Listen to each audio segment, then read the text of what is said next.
우리는 사무엘하 21장의 두 사건, 사울의 7 아들의 죽음, 그리고 블레셋의 거인족들의 죽음을 통하여서 예수 그리스도는 속죄를 통해서 우리에게 죄책을 제거하시는 하나님이다라는 것을 보았고, 또한 성령을 통해서 우리 속에 있는 육신의 정욕, 육체의 정욕, 즉 오염을 제거하시는 분이다라는, 그러한 왕이다라는 것을 살펴보았습니다. 이제 그 두 사건에 이어서 오늘 본문은 이렇게 시작하고 있는데 1절을 한번 읽어볼까요? 1절 시작. 여호와께서 다윗을 모든 원수의 손과 사울의 손에서 구원하신 그날에 다윗이 이 노래의 말씀으로 여호와께 아뢰요. 사울에게 건진받, 특별히 원수의 손과 특별히 사울의 손에서 건진받았을 때에 그가 하나님을 향해 어, 노래했던, 찬양했던 그런 찬양을, 그 시를, 그 노래를 여기에다가 기록하고 있습니다. 여러분 혹시 오늘 이 본문을 읽으시고 내일도 이제 22장의 뒷부분 읽으실 텐데 익숙하다는 느낌이 드십니까? 아, 맞다. 이거 내가 본 적이 있다. 이런 생각이 드십니까? 드실 겁니다. 왜냐하면 성경에 이와 똑같은 기록이 한 군데 더 있기 때문입니다. 여러분들이 또 보셨기 때문이죠. 시편 18편으로 한번 가보십시오.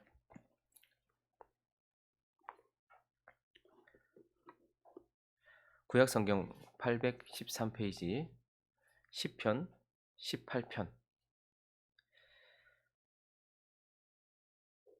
위에 제 성경은 파란색으로 되어 있는데요. 18편 위에 표제가 있죠. 표제를 한번 읽어볼까요? 18편의 표제를 같이 한번 읽어봅니다. 시작. 여호와의 종 다윗의 시, 인도자를 따라 부르는 노래. 여호와께서 다윗을 그 모든 원수의 손에서와 사울의 손에서 건져주신 날에 다윗이 이 노래의 말로 여호와께 아뢰어 이르되. 우리가 방금 읽었던 1절과 똑같죠? 히브리 성경은요, 이 표제어를 1절로 합니다. 그리고 오늘 18편 전체가 몇 절로 되어 있습니까? 뒤에 보시면 몇 절로 되어 있습니까? 18편 전체가 50절. 그러니까 히브리 성경은 표제어를 1절로 하니까 전체 51절이죠. 오늘 이 사무엘하 22장이 전체 몇 절입니까? 51절로 되어 있어요. 똑같습니다. 구문상 조금 차이는 있지만 똑같은 시를 여기에다가 고스란히 배치해 놓고 있는 것입니다.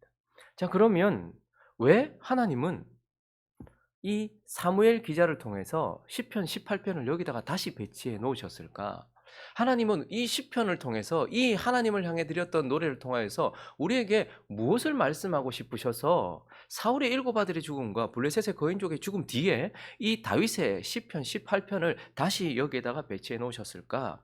물론 이 시편 또한, 이 노래 또한 하나님이 이스라엘 왕 다윗과 그를 통해서 예수를 설명하기 위한 것이라는 것을 보면서, 어쨌든 오늘 이 시편을 통해서 여기에 기록된 사울의 손에서 건짐을 받았던, 모든 원수들에서 건짐을 받았던 이때에 하나님께 드렸던 노래를 통하여서 하나님께서 우리에게 주시려고 하는 교훈을 좀 살펴보려고 하는데요. 먼저는 이 시도 결국은 이스라엘 왕 다윗에 대해서 우리에게 말해주기 위함입니다. 다윗이 어떤 왕인가 하는 것을 보여주기 위함인데, 먼저는요, 하나님을 가르쳐 주는 왕, 하나님에 대하여 가르쳐 주는 왕.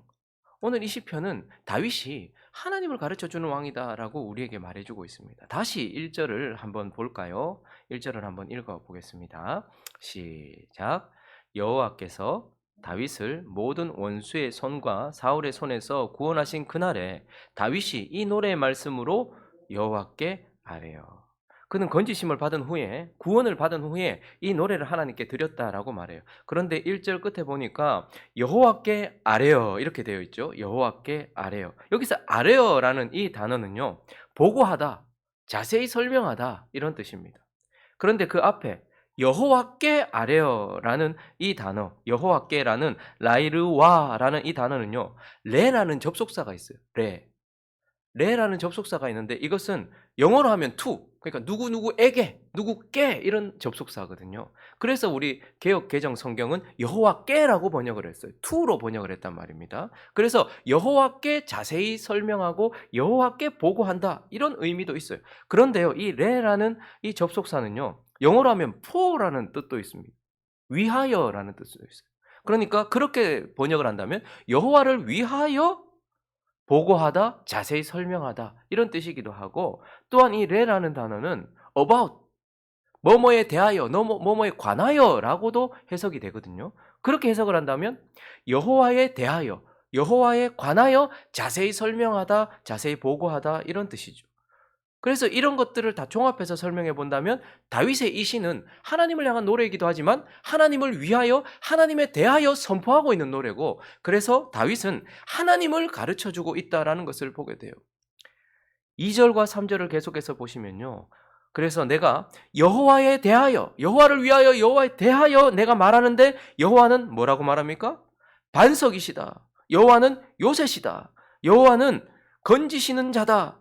3절도 계속해서 보면 피할 나의 반석이다. 또 방패다. 구원의 뿌리다. 높은 망대다. 나의 피난처다. 구원자다. 라고 말하고 있죠. 구약 성경에 그 어떤 인물도 하나님을 이렇게 자세하게 설명한 인물은 없습니다. 많은 선지자들과 많은 위대한 사람들이 하나님과 관계하며 경험했지만 다윗처럼, 이 왕처럼, 다윗 왕처럼 하나님에 대하여는 인간이 계시를 받지 않는 이상 추측할 수밖에 없어요. 신은 이럴 것이다, 신은 저럴 것이다라는 추측밖에 할 수 없고 다수결로 결정한 결론밖에 없을 거예요. 그러나 하나님에 대해서는 오직 하나님이 하늘을 여셔서 계시해 주셔야지만 아는데, 다윗은 그 하나님에 대하여, 하나님을 위하여서 하나님에 대하여 지금 선포하면서 하나님은 우리를 구원하시는 구원자구나, 나의 방패시구나, 내가 피하면 나를 건져주시는 피할 바위가 되시는구나, 이러한 하나님에 대하여서 우리에게 가르쳐주고 있어요. 그런데 오늘 2절과 3절을 다시 보시면요, 그냥 단순히 하나님에 대한 정보를 제공해주는, 하나님을 가르치는 그런 선생이 아니에요. 2절을 보시면 이르되 여호와는 반석이시오 앞에 뭐가 있습니까? 나의 반석이시오, 나의 요새시오, 나를 위하여 나를 건지시는 자시오, 내가 피할 나의 반석의 하나님이요, 나의 방패시오, 나의 구원의 뿌리시오, 나의 높은 망대시오, 그에게 피할 나의 피난처시오, 나의 구원자시오. 하나님이 어떤 분인가를 내가 설명하고 있어요. 그래서 다윗은, 이스라엘 왕 다윗은 하나님을 가르쳐주는 왕이기도 하지만 나의 하나님을 가르쳐주는, 정말로 그가 경험했고 그가 알고 있는 나의 하나님을 가르쳐주는 그러한 왕이다라는 것을 우리에게 보여주고 있습니다. 그래서 이스라엘 왕 다윗은 하나님을 가르쳐주는 왕이다라는 것을 볼 수 있고, 또 오늘 본문 여기에 배치되어 있는 이 시편 18편의 시, 동일한 시의 내용을 통해서 우리는 또 하나 그는 삶을 가르쳐주는 왕이다라는 것도 보게 됩니다. 오늘 21절부터 24절까지 한번 볼까요? 21절부터 24절까지 한번 읽어주십시오. 21절부터 24절 시작. 여호와께서 내 공의를 따라 이는 내가 여호와의 도를 지키고 악을 행함으로 내 하나님을 떠나지 아니하였으며 그의 모든 법도를 내 앞에 두고 그의 규례를 버리지 아니하였음이로다. 내가 또 그의 앞에서 완전하여 스스로 지켜 죄악을 피하였나니. 그가 모든 원수와 사울의 손에서 건짐을 받았다라는 이 구절과, 그리고 지금 그가 여호와 앞에서 공의를 따라서 내가 여호와의 도를 지켰고 악을 행하지 않았고, 그리고 하나님을 떠나지도 않았고, 그의 앞에서 모든 법도와 규례를 지켰고 버리지 않았고 그 앞에서 완전했다. 이 구절도 보면 다윗이 범죄하기 이전에 지었던 시라는 것을 우리는 느낄 수 있습니다. 그가 밧세바를 범했던 그 범죄하기 전에 사울과의 관계 속에서 그가 하나님 앞에 온전했을 때 지었던, 그래서 그가 왕이 되었을 그 무렵 초창기에 대한 이야기다라는 것을 볼 수 있는데, 어쨌든 이 다윗 왕은요, 왕이라는 것 자체가, 하나님 나라의 왕이라는 것 자체가 먼저는 하나님의 백성들을 보호하는 거예요. 왕의 기능은. 그리고 또 하나는요, 하나님 나라의 왕은 하나님을 어떻게 섬겨야 되는지를 대표해서 보여주는 자, 볼 수 있도록 보여주는 자라는 말입니다. 그런데 오늘 다윗이 보면, 우리가 다윗의 삶을 보았잖아요. 그가 범죄하기 이전에, 그리고 그 범죄하고 난 이후에도 이제 그는 하나님 앞에서 어떤 삶을 살아야 되는지를 우리에게 보여줬던 자입니다. 고난이 닥치면 어떻게 해야 되는지, 원수 앞에 섰을 때는 어떻게 해야 되는지, 기쁠 때는 어떻게 해야 되는지, 아플 때는 어떻게 해야 되는지, 하나님이 은혜 주시면 어떻게 해야 되는지, 사람들이 반역을 하면 어떻게 해야 되는지, 이 모든 것들에 대하여서 그리스도인이라면 걸어가야 될 길을 다윗이 걸어가면서 나는 여호와 앞에서 도를 지켰고 악을 행함으로 하나님을 떠나지도 것도 아니하였고 모든 법도를 내 앞에 두고 그 규례를 버리지 아니하였고 그 앞에서 완전하게 그는 난 죄가 없다 이런 말을 하는 것이 아니라 온전히 하나님을 쫓아가기 위하여 살았다라는 것을 그리고 죄악은 피하였다라는 것들을 보여주면서 다윗은 이스라엘 왕 다윗은 하나님에 대하여 가르쳐주는 왕이기도 하지만 하나님의 백성인 우리가 어떻게 살아야지 되는지에 대해서 가르쳐주는 왕이다라는 것을 오늘 여기에 있는 시를 통해서 우리는 알게 됩니다. 자, 그러면 이제 다윗이 이런 왕이다라는 것을 말함으로써 하나님이 진짜 우리에게 전달하고 싶은 내용은 무엇일까요? 우리의 왕 예수 그리스도. 우리의 왕 예수는 어떤 왕인가 하는 것을 가르치고 싶으신 겁니다. 그래서 그 예수는 다윗과 같이 하나님에 대하여 하나님을 가르쳐주는 왕이다라고 우리에게 말씀하고 있습니다. 여러분 다윗은 하나님을 가르쳤죠. 그와 마찬가지로 예수 그리스도는 우리의 왕은 하나님을 가르쳤다라고 하나님을 가르친다라고 말씀하고 있습니다. 여러분 우리는 보통 예수라고 하면 그는 복음을 전한 자, 뭐 이 정도로 축소시켜 버립니다. 그래서 예수님은 우리를 위해 사셨고 우리를 위해 죽으셨고 그래서 우리에게 복음을 전하죠. 복음, 우리를 천국 가게 만드는 복음 여기에만 초점이 맞춰져 있어요. 근데 예수님께서 십자가만 전하셨습니까? 사실 예수님이 전하신 것은 십자가가 아닙니다. 누가복음 4장을 한번 가볼까요? 누가복음 4장 43절.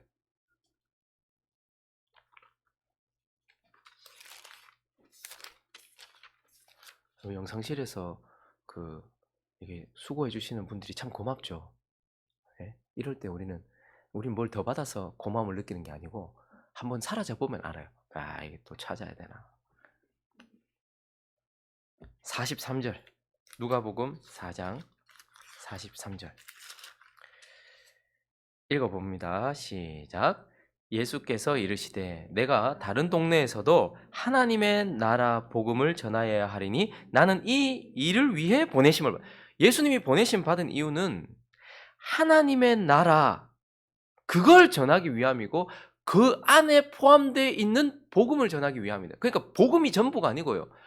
예수가 보내심을 받은 이유는 하나님의 나라를 전하기 위함이에요. 근데 하나님의 나라는 뭐죠? 죽어서 가는 저 천국입니까? 하나님의 나라는 하나님이 통치하시는 것을 말해요. 하나님의 나라는 하나님을 말해요. 하나님이 계시는 곳이 하나님의 나라고 하나님의 통치가 있는 곳이 하나님의 나라인데 예수는 복음 이전에 그것을 포함하고 있는 하나님 나라를 전하기 위해 오셨고 하나님을 가르쳐주기 위해 오셨다라는 말이에요. 그렇기 때문에 하나님은 이런 분이고 그래서 나를 통해서 십자가를 통해서 너희를 구원하시는 하나님에 대하여서 가르쳐주는 거예요. 그래서 예수는요 하나님을 가르쳐주는 왕이다라고 말하고 있고 또한 예수는요 이번에는 요한복음으로 뒤로 한번 넘어가 보시겠습니까? 요한복음 3장으로 가보겠습니다. 요한복음 3장 10절 11절. 다윗이 하나님을 가르쳐주는 왕이고 자신이 알고 있는 하나님, 자신이 경험한 하나님을 가르쳐두었던 것처럼 예수는 또한 하나님을 가르쳐주시되 예수 그리스도의 하나님, 나의 하나님을 예수도 가르쳐주고 있습니다. 자, 3장 10절, 11절을 읽어볼까요? 시작. 예수께서 그에게 대답하여 이르시되 너는 이스라엘의 선생으로서 이러한 것들을 알지 못하느냐? 진실로 진실로 내게 이르노니 우리는 아는 것을 말하고 본 것을 증언하노라. 예수는 하나님에 대하여 가르쳐 주세요. 그런데 그 당시에도 하나님에 대해서 가르쳐 주는 선생들이 많았단 말입니다. 바리새인들도 서기관들도 대제사장들도 다 하나님에 대해서 가르쳐 줬지만 그들은 모르는 하나님을 가르쳐 줬어요. 그냥 지식적인 하나님을 가르쳐 줬어요. 그러나 예수는 뭐라고 합니까? 나는 아는 것을 말하고 본 것을 가르친다. 나는 하나님을 경험하고 하나님을 보고 하나님에 대하여 안다라고 말해요. 그래서 요한복음 좀 뒤로 넘어가서 10장을 보시면요. 요한복음 10장 15절을 한번 보십시오. 요한복음 10장 15절 보시면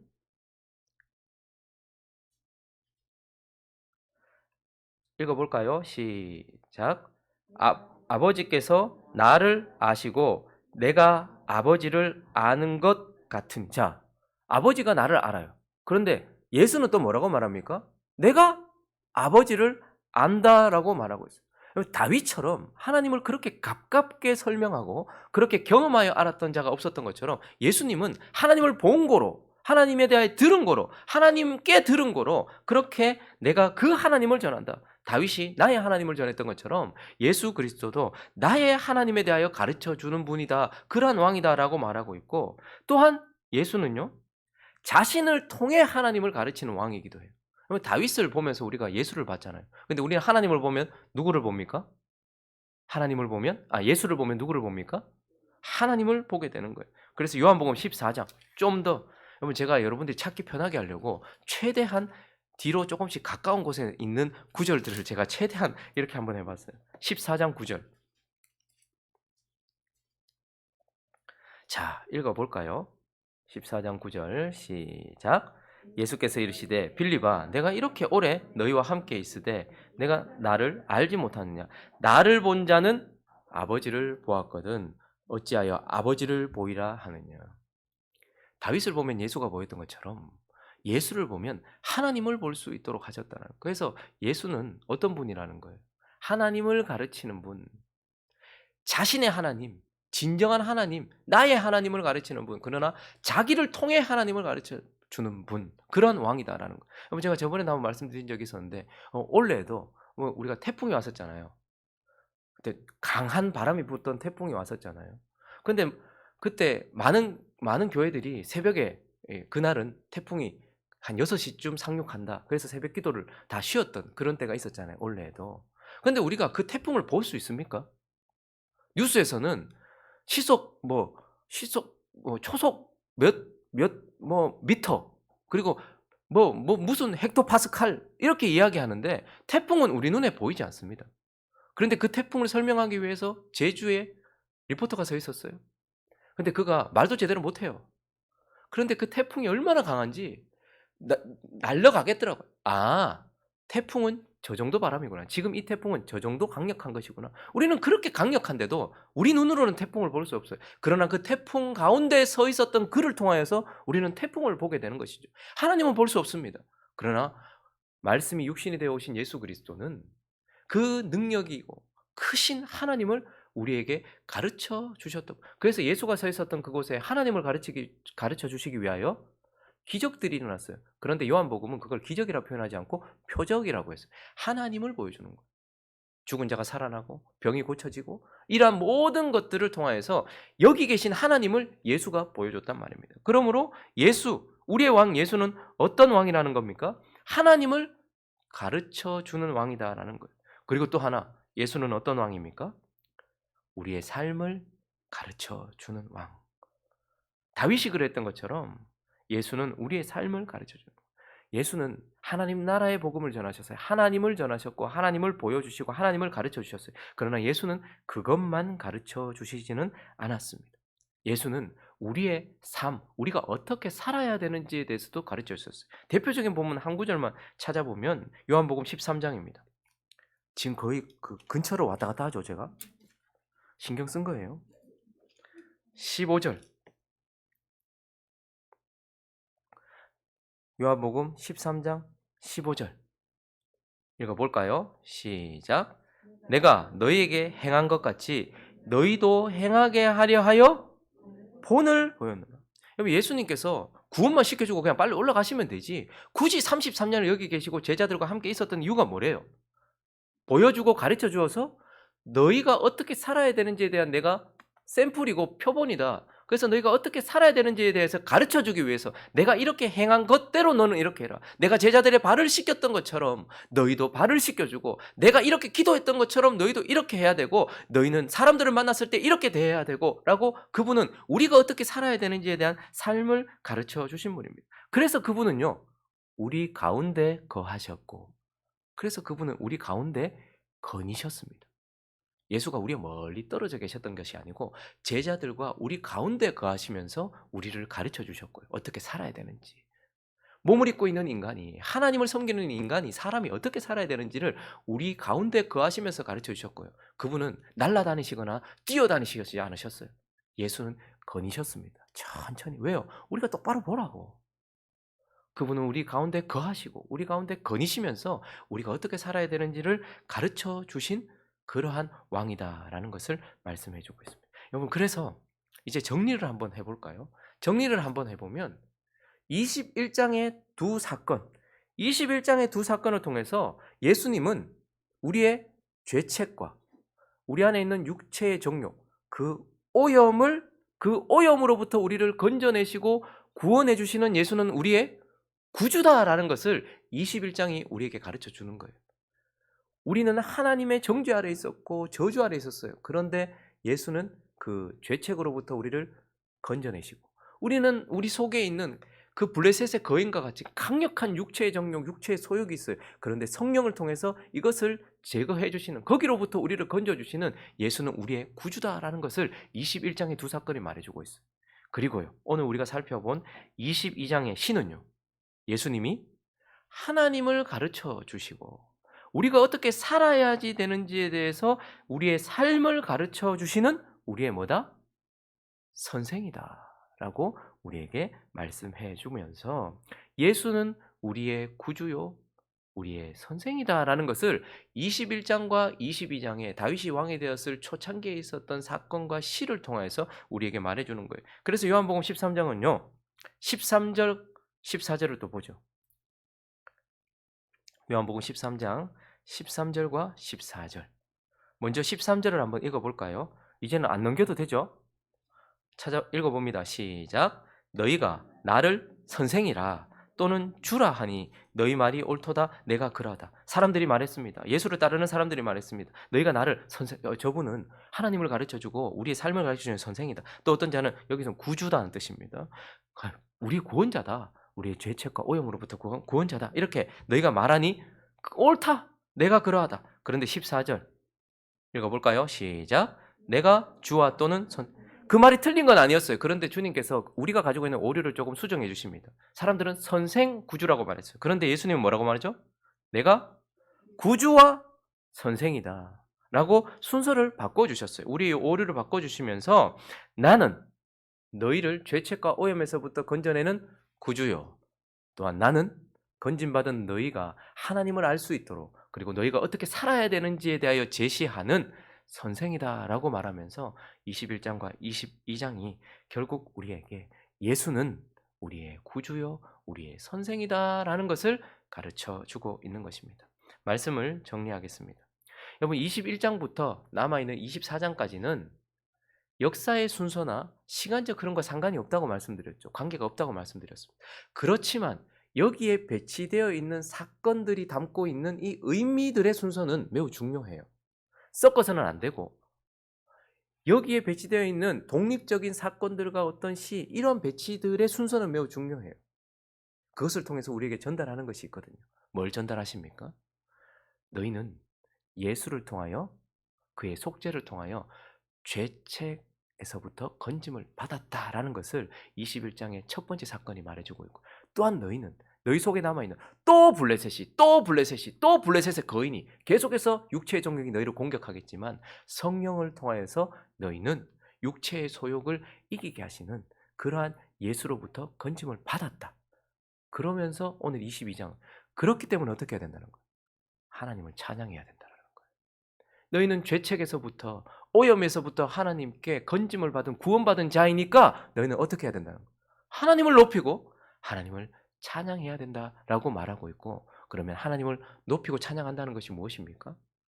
하나님을 배우며 하나님을 알아감으로 하나님을 더 사랑하는 것이 하나님을 찬양하는 것이고, 예수께서 우리에게 가르쳐 주신 대로 살아가는 것이 하나님을 찬양하는 거예요. 공적으로 모여서 입을 열어 하나님을 높이는 찬양도 찬양이지만, 우리의 삶을 통해서 하나님 아들 예수 그리스도께서 우리에게 보여주신 대로, 우리에게 가르쳐 주신 대로 살아가는 것이 하나님을 찬양하는 것이다 라고 말하면서, 너희는 구원받은 자이니, 죄책과 오염으로부터 구원받은 자이니 하나님을 찬양해라. 그분을 알아가고 그분을 더 사랑해서 그분이 말씀하신 대로 살아가는 순종의 삶을 삶으로 하나님을 찬양해라 라고 우리에게 메시지를 주고 있는 것입니다. 이 말씀을 따라서 하나님을 찬양하는 저와 여러분 되시기를 예수 그리스도 이름으로 축원합니다.